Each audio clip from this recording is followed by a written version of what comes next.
Good morning friends, welcome to OJ classes YouTube channel. प्यारे दोस्तों, हम कर रहे हैं जो दिल्ली पुलिस की प्रीवियस ईयर जो 2020 में जो एग्ज़ाम हुआ था उसमें जो मैथ की सीरीज़ है वो हम कर रहे हैं। 2020 में जो वैकेंसी हुई थी डीपी की, उसके हम कंप्लीट मॉक टेस्ट कर रहे हैं। हमने जो पहले पोर्शन स्टार्ट किया हुआ है वो पोर्शन है हमारा मैथ का। साथ ही हम जल्दी रीजनिंग और कंप्यूटर और जीके का भी आपके लिए स्टार्ट कर देंगे। तो प्रीवियस ईयर के मॉक टेस्ट लगाने के लिए आप हमारे चैनल ओजे क्लासेज को सब्सक्राइब करें और वीडियो को अधिक से अधिक शेयर करें ताकि और दोस्त भी अपनी तैयारी को बेहतर कर सकें। इनका सॉल्यूशन हम कंप्लीट कराएंगे। इनकी जो पीडीएफ है आपको हमारे टेलीग्राम चैनल ओजे क्लासेज पर आपको मिल जाएगी। तो स्टार्ट करते हैं आज का वीडियो। देखिए, प्रश्न नंबर 1 है, किसी वस्तु पर 32% की छूट के साथ और 20% और 12% की दो क्रमिक छूट के बाद उनके विक्रय मूल्यों के बीच 36 रुपये का अंतर है, तो वस्तु का हमें क्या बताना है? अंकित मूल्य यानी कि मार्क प्राइस कितना है। ठीक है, देखिए हमारे पास वस्तु है जिसका जो क्या है साथियों, 100 रुपये हमने मान लिया अंकित मूल्य। ठीक है, या इस पर हमने क्या कर दी, 32% की दे दी छूट। 100 में से अगर आप क्या कर रहे हो, 32 की क्या दे रहे हैं छूट, तो कितने में बेच रहे हैं हम? 68 रुपये में। अब ये कह रहा है कि अगर हम इस पर और दूसरी छूट दें 32 के अलावा, जैसे इस पर हमने 20% की छूट दी है तो 80/100, 20 में से 100 में से 20 की छूट दी, 80 बच गया। अब हम नेक्स्ट छूट देंगे 12 की। 100 में से 12 की छूट देने के बाद कितना बचेगा? 88/100। 2 जीरो से ये 2 जीरो कैंसिल हो जाएगी। 20 चौके 80 और 20 पंजे 100। इसको आप 4 से मल्टीप्लाई करेंगे। 4 8 32, 2 3, 4 8 32 और 3 35। इसमें हम 5 से डिवाइड करेंगे। 5 7 35, 0 और 5 चौके 20, यानी कि ये कितना है? 70.4 और ये कितना है? 68। इनका जो डिफरेंस है वो कितना है? 2.4। और यहाँ प्रश्न में हमें डिफरेंस कितना दिया हुआ है? 36। प्रश्न में कितना डिफरेंस दिया हुआ है साथियों? हमें 36। तो ये जो 36 है ये किसकी वैल्यू है? 2.4 की। और हमें क्या निकालना है? अंकित मूल्य। तो हम किससे मल्टीप्लाई कर देंगे? 100 से। यहाँ पॉइंट हटाएंगे, ऊपर हम एक जीरो और लगा देंगे। 12 दूनी 24 और 12 तिये 36 और 2 पंजे 10, यानी कि 3 × 5 × 100 करेंगे, आपका जो आंसर आएगा वो कितना आ जाएगा? 1500। यानी कि वस्तु का जो अंकित मूल्य है वो कितना हो जाएगा? 1500। बात करते हैं नेक्स्ट प्रश्न नंबर है 2। देखिए, 12% त्रैमासिक रूप से 12% वार्षिक त्रैमासिक रूप से देय ब्याज के समतुल्य प्रभावी वार्षिक ब्याज दर 10.2 स्थान तक हमें इसकी जो वैल्यू है वो निकालनी है। इसको मैंने आपको इस नेक्स्ट पिछली वीडियो थी उसमें भी इस प्रकार का प्रश्न था, हमने रेशियो से किया था। रेशियो से हम करेंगे। आपको पता है एसआई के लिए जो 4 वर्ष का हम क्या निकालते हैं? 4 साल का जो हम निकालते हैं सीआई, उसका जो रेशियो होता है साथियों वो कितना होता है? 4:6:4:1, यानी कि 4:6:4:1। अब ये जो 12% की दर है ये वार्षिक है और जो दर है वो कितने रूप में संयोजित है? त्रैमासिक, यानी कि 12 माह में को आपको कितने क्वार्टर में तोड़ना है? 3 के में। तो अगर हम इसको 3 के में तोड़ते हैं तो कितने क्वार्टर बनेंगे? 4। 3 चौके 12। ठीक है, त्रैमासिक रूप से। ठीक है, अब देखिए हमारी जो दर आ जाएगी वो कितने परसेंट आ जाएगी साथियों? 12 है, इसमें 3 के कितने क्वार्टर बनेंगे? 4। तो यानी कि एक क्वार्टर की वैल्यू जो आएगी वो कितनी आ जाएगी? अब दर मान ली है हमने कितनी, देखिए 12% जो प्रश्न में दी हुई है। तो 3 के कितने क्वार्टर बनेंगे? 4। तो यानी कि एक क्वार्टर की जो दर रहेगी वो कितनी रहेगी? 3%। 3 के कितने क्वार्टर बनेंगे? 4। और एक क्वार्टर की जो दर रहेगी वो कितनी रहेगी? 3%। तो हमने उसको दर को यहाँ क्या लिखेंगे? 3%। अब इस 3 का भी क्या निकालेंगे? 3%। कितना होगा 3 का 3%? 0.09। अब हम इस 0.09 का भी क्या निकालेंगे? 3%, जो कितना आएगा? 0.0027। फिर हम इसका भी क्या निकालेंगे? 3%, जो कितना आएगा? 0.000081।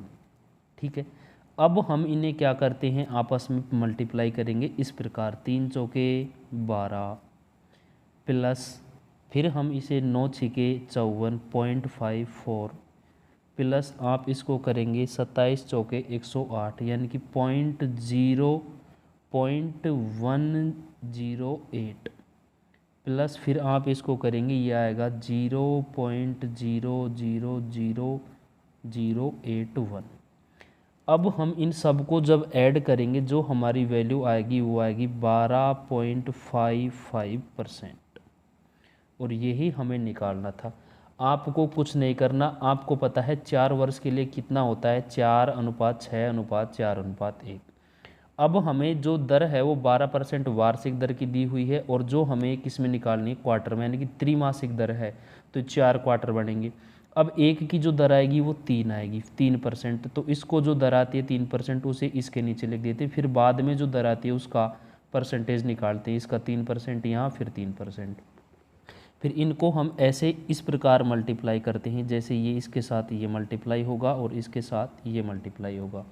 उम्मीद करता हूँ आपको ये समझ आया होगा। बात करते हैं हम प्रश्न नंबर 3 की। अब बात करते हैं प्रश्न नंबर 3 की। देखिए हमारे पास जो इसमें मूलधन है वो निवेश कितना किया है हमने, 50,000 रुपये हमें दिया हुआ है। कितना है ये, 50,000। 50,000 में से हमने क्या किया कि एक हिस्सा, प्रश्न है 50,000 निवेश किया, जिसमें से कुछ राशि 10% और शेष राशि 12% साधारण ब्याज पर निवेश की गई। 2 वर्ष पूरे होने पर उसे ब्याज के रूप में 11,640 रुपये प्राप्त हुए। तो निवेश के प्रथम और द्वितीय भागों की राशि हमें निकालने की, अलग अलग कितना कितना निवेश किया। इसमें से हमने माना कि इसने x रुपये 10% की दर से 2 साल के लिए निवेश किया, प्लस इसने, अब इसमें से अगर हमने 50,000 में से x खर्च कर लिए या निवेश कर दिए तो बचे कितने, 50,000 माइनस x, और इस पर दर कितनी है 12% की, और 2 साल के लिए क्या है ब्याज, बटे हम 100 कर देंगे। इसकी जो वैल्यू है वो साथियों किसके बराबर आएगी, 11,640 की। ठीक है, अब यहाँ से हम क्या करते हैं, 100 कॉमन ले लेंगे, या एलसीएम लिया है हमने 100, तो ये ऊपर का हो जाएगा 20x प्लस, अब 12 दूनी 24 पंजे 120 के कितनी जीरो, 4 जीरो, प्लस माइनस के आ जाएंगे 12 दूनी 24x, और इसकी जो वैल्यू आएगी वो किसके बराबर आएगी, 11,640 की। यहाँ तक हमने कर लिया। अब इसको हम इरेज करते हैं और ऊपर यहाँ आगे इसका सॉल्यूशन करेंगे। ठीक है, 20x प्लस के और 24x माइनस के, तो अब हमारे जो ये 24x किसके हैं, माइनस के, तो ये इधर जाके किसके हो जाएंगे, 4x प्लस के, किसके, 4x प्लस के बराबर, ये 100 इधर जाकर क्या होगा मल्टीप्लाई, तो ये कितना हो जाएगा 11,64,000। ठीक है, और ये कितना हो जाएगा 12 लाख। 11,64,000 12 लाख में से घटाएंगे कितना बचेगा, 36,000। अब एक 4x की वैल्यू 36,000 है, तो एक की वैल्यू कितनी आ जाएगी, 9,000। यानी कि इसमें जो हमारी x की वैल्यू आई है वो कितनी आई है, 9,000, यानी कि एक भाग है हमारा वो कितना है, 9,000। तो 50,000 में से एक भाग 9 है, तो दूसरा भाग कितना हो जाएगा, 41,000, और यही हमें निकालना था। बात करते हैं हम प्रश्न नंबर 4 की। 8 सेंटीमीटर व्यास वाले दवा के एक कैप्सूल का आकार बेलन के समान है, और इसके दोनों गोलार्धों को सिरों एक दूसरे से चिपके हुए हैं। संपूर्ण कैप्सूल की लंबाई 2 सेंटीमीटर है। कैप्सूल की धारिता सेंटीमीटर में कितनी है। ये हमें दशमलव के 2 स्थान तक हमें ये मान बताना है। ठीक है, तो देखिए इसमें हमें क्या दिया गया है, जैसे ये कोई सिलेंडर है, बेलनाकार क्या है, कोई कैप्सूल है। बेलनाकार कैप्सूल में हमें क्या दिया गया है इसका, कि ये ऊपर के दोनों सिरे हैं जो अर्धगोलाकार आकृति में हैं। देखिए हम यहाँ एक लेते हैं सिलेंडर,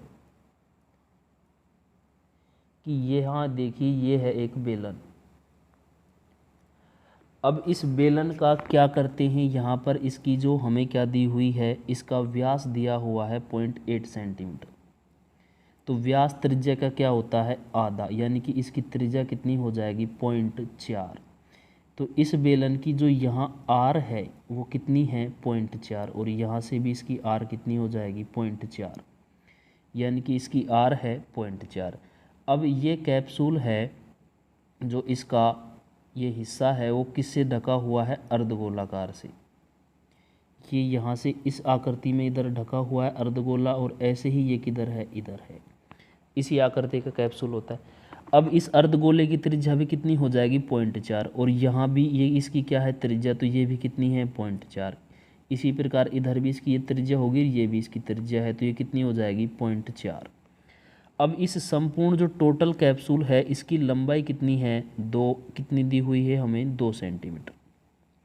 ये सब कुछ हमें ऑलरेडी प्रश्न में दिया हुआ है। तो इस जो सिलेंडर रहेगा टोटल, इसकी कितनी हो जाएगी, इसकी त्रिज्या यहाँ 0.4, यहाँ 0.4, तो दो में से 0.4 यानी कि 0.8 कम होगा तो कितना बचेगा 1.2, ये हमारे पास बच जाएगा। ठीक है, अब हमारे पास 1.2 क्या आ गई, इसकी जो सिलेंडर है इसकी टोटल क्या आ गई, लंबाई आ गई। अब हमारे को पता है कि जो बेलन का आयतन होता है वो कितना होता है, पाई आर स्क्वायर एच, ये होता है पाई आर स्क्वायर एच। और इसका जो क्या है, इसको अगर हम ऐड कर दें किसका, दो अर्धगोले का, ये होता है दो, ये कितने हैं, एक और एक दो, तो इसका जो होता है इसको हम 2 से मल्टीप्लाई कर देंगे, 2/3 पाई आर क्यूब। ठीक है, तो यहाँ से हमारा क्या कॉमन आ रहा है, पाई आर, इधर बचेगा h + 4/3।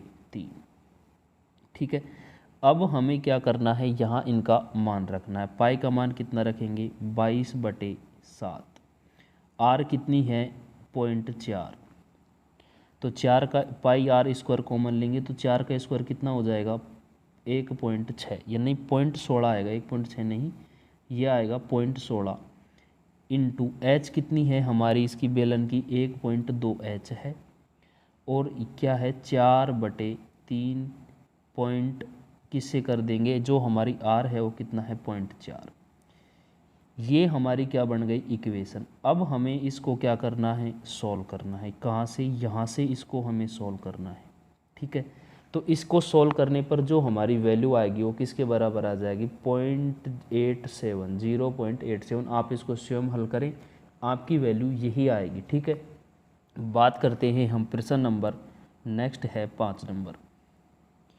यहाँ पे हमें दिया गया है कि ये जो 18 ग्राम है 4.5 किलोग्राम का कितना परसेंट है। तो इस प्रकार के प्रश्नों को हमें क्या करना है, एक वैल्यू क्या है 18 क्या दिया हुआ है हमें ग्राम में, और हमें ये 4.5 क्या है किलोग्राम। अगर किलोग्राम को ग्राम में बदलना है तो हम किससे मल्टीप्लाई कर देंगे, 1000 से, तो ये कितना हो जाएगा 445 ग्राम। ठीक है, और इसका हमें क्या करना है कि ये किसके बराबर है 18, इसका कितना परसेंट है ये हमें निकालना था। 2 जीरो से 2 जीरो कैंसिल हो जाएगी, 18 और 2/5, तो इसकी वैल्यू कितनी है, तो यही हमें नंबर है हमारा। इसकी हम बात करते हैं क्वेश्चन नंबर 6। क्वेश्चन नंबर 6 देखिए, एक पुस्तकालय में हर रविवार औसतन 502 व्यक्ति रविवार को, हर शनिवार को औसतन 475, और हर सप्ताह में अन्य दिनों में जो पर्यटक आते हैं वो 340 आते हैं। रविवार को शुरू होने वाले 5 दिनों के इस महीने में प्रतिदिन आने वाले पर्यटकों की संख्या कीजिए। देखिए, रविवार से शुरू हो रहा है तो कितने दिन है टोटल महीने में, 30।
0.6 माइनस 15 × 120/15, यानी कि ये कितना आएगा 25.6/15। इसको यहाँ हम इरेज करते हैं, आप इसको लिख रहे होंगे, ठीक है। अब देखिए यहाँ ये कितना आएगा 25.6/15, ठीक है। और ये किसकी वैल्यू है 1500 की। 1500 की वैल्यू कितनी है, तो ये आएगा 25.6, 15 जाएगा ऊपर, ठीक है। और हमें क्या निकालना था, दूसरी साइकिल, जो पहली का रेशो 7 था और दूसरी का 8 था, तो इसको किससे मल्टीप्लाई कर देंगे 8 से। यहाँ पॉइंट हटाएंगे, ऊपर हम एक जीरो और लगा देंगे, तो 8 से इसको 8 दिए 24 और 8 दूनी 16, ठीक है। और ये आएगा 2 16 और ये 2 से 5 बार, ठीक है। 2 से आप इसको पुनः काटेंगे 8 बार, 2 से इसको काटेंगे 750 बार। तो इस प्रकार आप इसको सॉल्व करेंगे, 15 5 75 इंटू 75 करेंगे, ये आएगा 55 25 और 8 7 5625, 1 0 और बटे 8।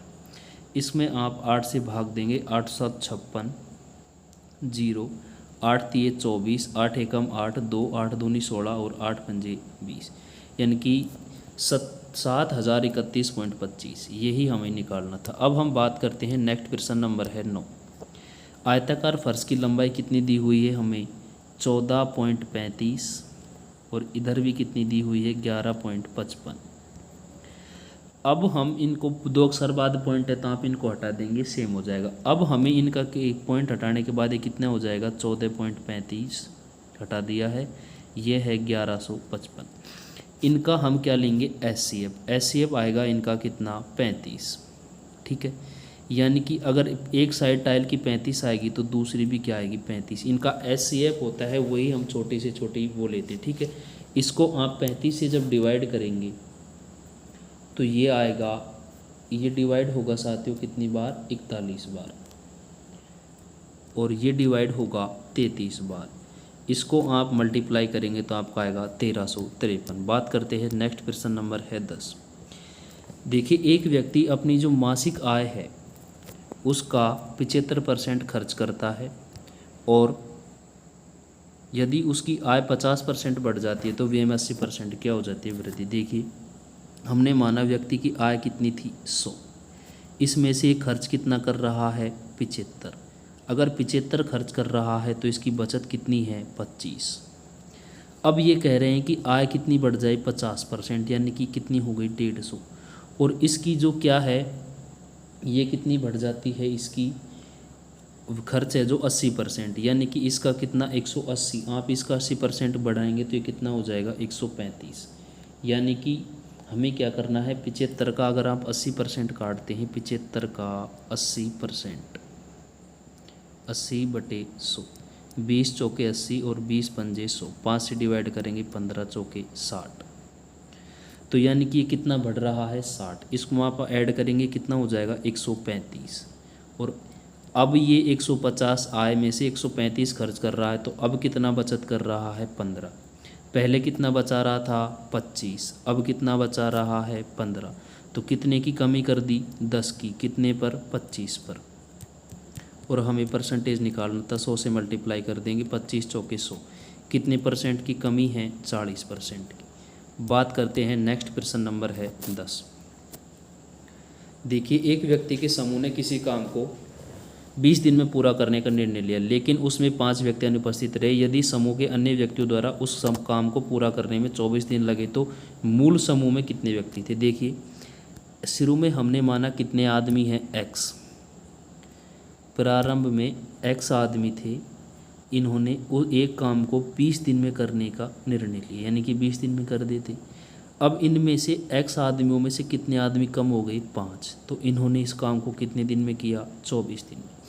इसको हम ऐसे मल्टीप्लाई करते हैं इसको इससे, यानी कि x × 20 बराबर ये आएगा x - 5, इसको ऐसे मल्टीप्लाई कर देंगे, ठीक है। ये आएगा 24, 4 6 24 और 4 पंजे 20, यानी कि 5x बराबर आएगा 6x - 30।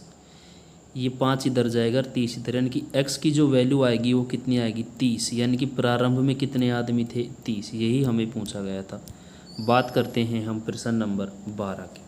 12 नंबर प्रश्न देखिए, एक व्यक्ति ने 120 किलोमीटर की यात्रा स्टीमर से, 450 की रेलगाड़ी से और 60 किलोमीटर की घोड़े से तय करता है। पूरी यात्रा में 13 घंटे 20 मिनट का समय लगता है।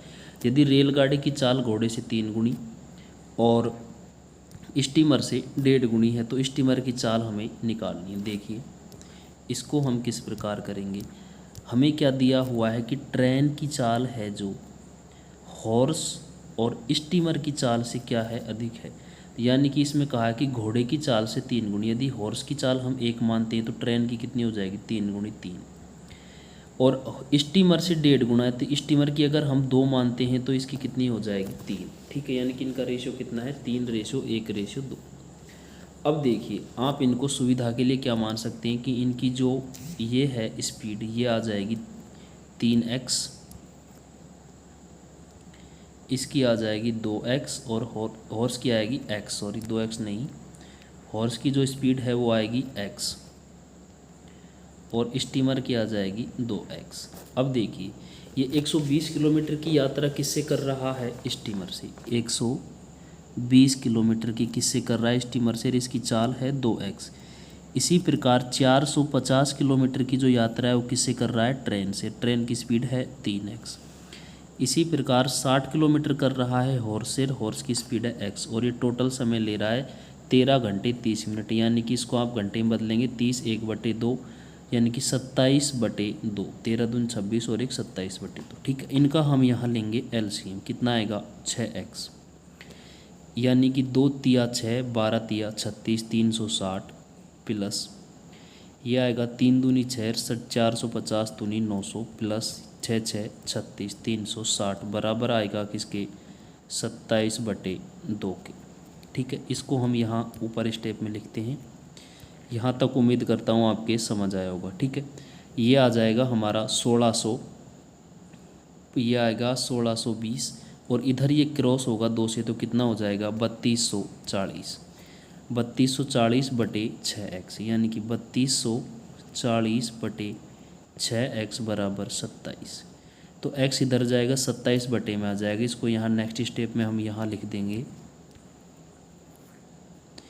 ये आएगा 3240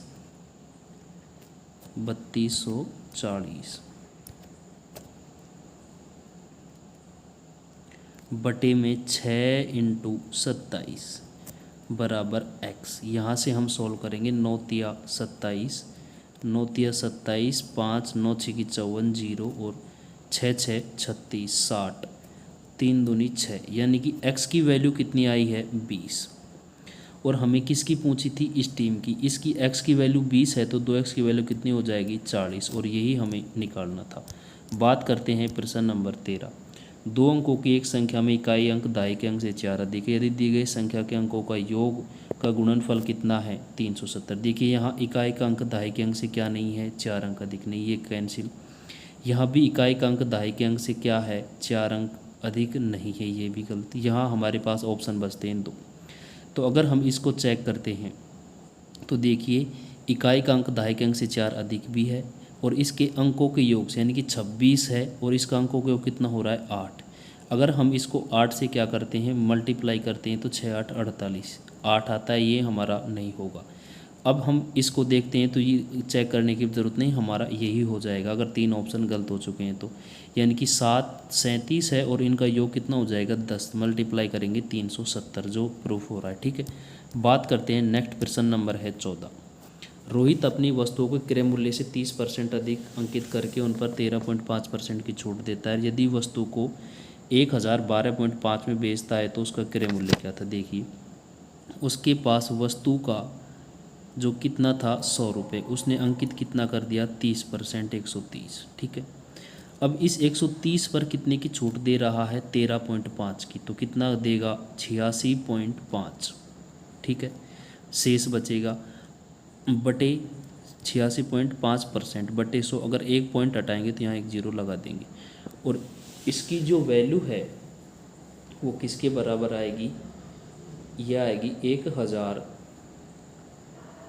कि इस 1012.5 के बराबर आएगी, बराबर है किसके, इतने में बेचता है। ठीक है, तो यहाँ एक जीरो से एक जीरो कैंसिल हो जाएगी। आप इसको क्या करेंगे, 5 से डिवाइड कर देंगे। 5 एकम 5, 3 5 7 35 और 5 तिया 15 और 5 दूनी 10, यानी कि 1012.05 की जो वैल्यू है वो आ जाएगी 173 इंटू 13, 20 है जो ऊपर मल्टीप्लाई होगा। ठीक है, और बटे में यहाँ 2 जीरो हटाएंगे तो यहाँ 2 जीरो लग जाएगी। इस कैलकुलेशन को जब आप सोल्व करेंगे आपकी वैल्यू कितनी आ जाएगी, 900। बात करते हैं नेक्स्ट प्रश्न नंबर है 15। दो वृत्तों की त्रिज्याएं 4 सेंटीमीटर 3 सेंटीमीटर हैं। उस वृत्त का व्यास क्या होगा जिसका क्षेत्रफल दोनों वृत्तों के क्षेत्रफल के योग के 4 गुणे के बराबर। देखिए, हमें क्या पता है कि जो वृत्त का क्षेत्रफल होता है वो होता है पाई आर स्क्वायर। ठीक है, तो यानी कि इन दोनों का हमें निकालना है और दूसरे का भी क्या हो जाएगा, पाई आर स्क्वायर। तो दोनों से क्या आ रहा है, पाई कॉमन। R1 का स्क्वायर 4 का स्क्वायर 16 प्लस R2 का स्क्वायर 9 16, यानी कि 3 का स्क्वायर कितना, 9 25। ठीक है, अब देखिए ये किसके बराबर है, जो बड़ा वृत्त बनेगा उसका क्षेत्रफल के बराबर है। उसका क्षेत्रफल भी क्या है, पाई आर स्क्वायर। तो यहाँ पाई से ये पाई कैंसिल हो जाएगा, 16 और 9 25, यानी कि आर की जो वैल्यू आएगी वो कितनी आएगी, 5 आर की वैल्यू। ठीक है, और ये इसके कितने गुणे के बराबर है, 4 गुणे के बराबर। तो कितना आ जाएगा, आर बराबर 20। ठीक है, आर बराबर कितना आ जाएगा, 20। यहाँ हमें व्यास पूछा है 20, यहाँ हमारा आर नहीं, ये आर नहीं आएगा, ये क्या आएगा, व्यास आएगा। एक मिनट पुनः करते हैं इसको हम, ये देखिए एक सेकंड, यानी कि यहाँ हमारा क्या आ रहा है, देखिए यहाँ से हम पाई कॉमन लेते हैं। एक मिनट पुनः करेंगे इसको हम, यहाँ लिया है पाई कॉमन, तो R1 का स्क्वायर और R2 का क्या कर देंगे हम, स्क्वायर। ये आएगा 16 प्लस 9, ये कितना आ जाएगा, 25। और ये इसके कितने गुणे के बराबर है, 4 गुणे के। और इसका जो क्षेत्रफल है वो क्या आ जाएगा, पाई आर स्क्वायर। ठीक है, अब यहाँ पाई से पाई कैंसिल हो जाएगा, 16 9 25 चौके कितना आ जाएगा, 100। आर स्क्वायर की वैल्यू कितनी आएगी, 100। तो आर की वैल्यू कितनी आएगी, 10, यानी कि यहाँ हमारा आर कितना है, 10। तो जो व्यास है वो त्रिज्या का क्या होता है, दुगुना। तो व्यास कितना हो जाएगा बड़े वृत्त का, 20। ये हमें निकालना था। उम्मीद करता हूँ आपको ये सॉल्यूशन समझ आया होगा, आप अपनी तैयारी को बेहतर कर रहे होंगे। आज के लिए बस हम इतना ही करेंगे, मिलते हैं नेक्स्ट सॉल्यूशन के साथ। स्वस्थ रहिए, मस्त रहिए, अपनी तैयारी में व्यस्त रहिए। जय हिंद, जय भारत।